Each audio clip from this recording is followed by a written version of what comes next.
Feels a bit deja vu, this, doesn't it?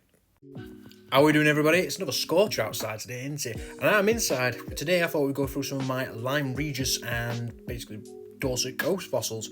Some of these were actually collected during my birthday last year. I can't remember me. I must be getting old. But yeah, some of these fossils found myself when I was down for my birthday. Absolutely brilliant time. I'll put some photos up on screen every so often. Absolutely fantastic pieces. A couple of them very, very special. And I'll show you in a second. Let's get on with it. But anyways, right here we have a Plagistoma giganteum. This is a very, very large oyster, massive piece. This piece I actually found because it had another piece of rock on top of it, and I could see a black line going all the way through it. In fact, I wonder if you can see part of it on that side. Nope, appears not. But yeah, very big fella, very big fella. Did a bit of prep to him. Not the best prep. This limestone is quite hard, but you can actually see in the right light, you can see the gorgeous growth lines on that.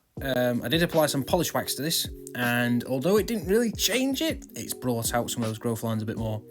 Absolutely beautiful piece, beautiful piece. Really happy with this. I'm really, really lucky to find a big enough piece like this. And there's some associated pieces with it.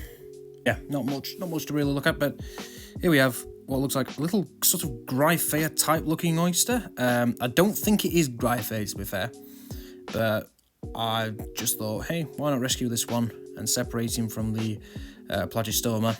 Nice little one, nice little fella, nice little baby. And then I had this one, which was a brachiopod, and this one prepped out really nicely again.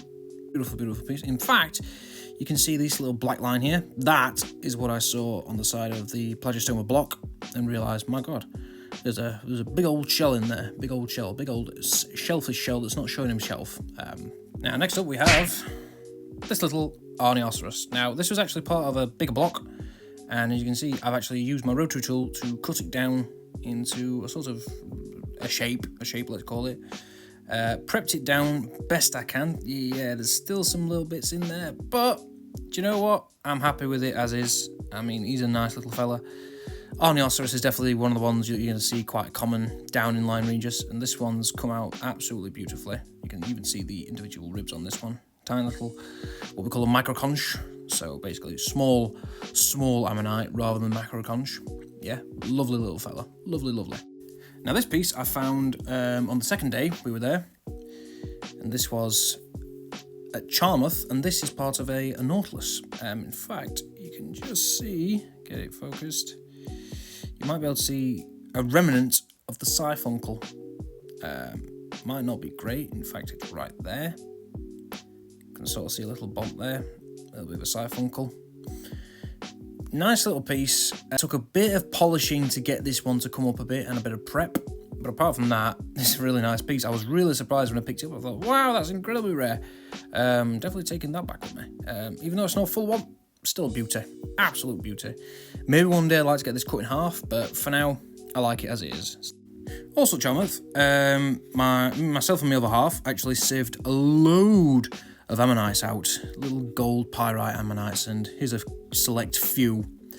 We found loads. There's various loads of little species in here. Loads of them I can't remember, unfortunately, but absolutely beautiful, beautiful little pieces. These. I was really surprised we found a load. We just kept digging and kept sifting, digging, sifting, found loads, absolute loads. Not most of them weren't great, but these were probably the best. Absolute little beauties, these. Now, this one I actually didn't find on the trip from last year, but this was found when I was at university, and this still is South Coast.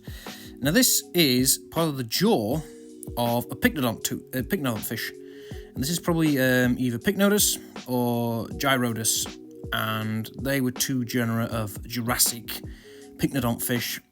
This one was found at Osmington Mills, so it is on the Dorset coast. Really chuffed with this, really, really chuffed with this. This is part of the, I think it's part of the splenium. I'll put it up on screen anyways. But really happy with this piece. I literally just picked it out while I was sat down listening to one of the professors. I picked it out of the rock behind me, and it was there, and I was like, oh, I appear to have found something. And my professor was like, you've just found a piece of pycnodont jaw. That's amazing. I was like, oh, I must be amazing then. Anyways, enough about me. More fossils. Now this piece really got me excited. I actually prepped this out of a larger shell block. You can see by the shells on there. But that black scale there, that is the scale of one of the most famous Jurassic fish ever, Dupidium. Now, Dupidium is a fish that you can find alongside Lepidotes up in Yorkshire, and I believe also down on the south coast. So, very long-lived fish. And I could tell this was Dupidium because of the serrated edge that actually, based on some communications I've had with preparators, gets prepped off during the preparations process in most museum specimens, which is a real shame. But yeah, Dupidium, really chuffed to have a piece of Dupidium in my collection. So before we get into some really cool main event stuff, I thought I'd just show you some of the stuff I've bought over the last year or so to do with Lyme Regis. First of all, we have this Astroceras, which means that Astroceras is the star horn, and that means that this fella was not born on Earth. He was born on probably the Ammonite version of Krypton. Yeah, we'll go with that. But yeah, you've probably seen this one before. Lovely coloration. I bought this off of eBay after I had one ordered in the post and it got lost in the post. Oh dear. I'm quite chuffed with this piece. Really nice. Absolutely love it. And for the price I got it for, absolutely beautiful. Yeah, so there's a nice Astroceras. Now this one is my cup of tea, not literally, but this is Tragophyloceras. This is basically the south coast version of Phyloceras, another ammonite I've been hunting for, well, a decent one for a while. But this one I actually picked up from the Bakewell Rock and Fossil Exchange back in, I believe it was November or October, I think it was October actually. But this piece was going for a really decent price, and I thought, well, I better get hold of it. And this one's come with a cut base. Absolutely brilliant piece.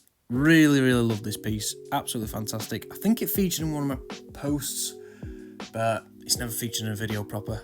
Yeah, this is another really cool ammonite from the Dorset coast. Now this one is an ammonite I bought from the shop down at the Charmouth Bay area. The fossil shop there. I believe this is, I think it's Microdeceras or something like that. Microdeceras? I'm not too sure. But for the price it was, I thought it was absolutely brilliant. I thought I had to get my hands on it. And you can see spiny, very spiny, so ow.